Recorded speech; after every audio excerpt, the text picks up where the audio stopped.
বাহিরের ইফতার করতে আমার বেশ ভালোই লাগে। আমার সব জায়গায়ই ভালো লাগে, বাসায় এবং বাহির দুইটাই ভালো লাগে। তো হ্যালো এভরিওয়ান, আসসালামু আলাইকুম। সবাই কেমন আছেন? গতকাল ছিল আমাদের একটা ইফতার পার্টি, আমাদের একটা প্রোগ্রাম ছিল, মিটিং ছিল, প্লাস হচ্ছে ইফতার পার্টি ছিল। তো আমরা সবাই সেখানে একসাথে সমাবেত হয়েছিলাম রেস্টুরেন্টে। তো যেহেতু ইফতার পার্টি আছে, তো প্রায় ইফতারের আগ মুহূর্তেই আমাদের মিটিংটা শুরু হলো।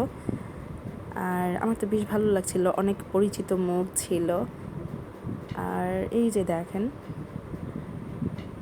আমরা সবাই মিলে ইফতার করছিলাম, যেহেতু আমাদের ইফতার পার্টি ছিল।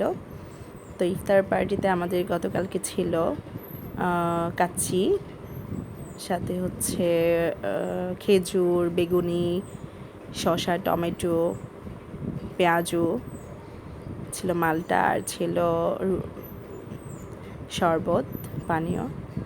এই তো আমরা সেগুলো খেয়েছিলাম। আর ইফতার শেষে আবার আমাদের এক সিনিয়র ভাইয়া আমাদেরকে ফালুদা খাওয়ালেন। তো ঠান্ডা ঠান্ডা একটু ভালোই লাগে, ইফতার করার পরে যদি ঠান্ডা ঠান্ডা কিছু খাওয়া যায় তো মন্দ হয় না, ভালোই লাগে। তো এই ছিল গত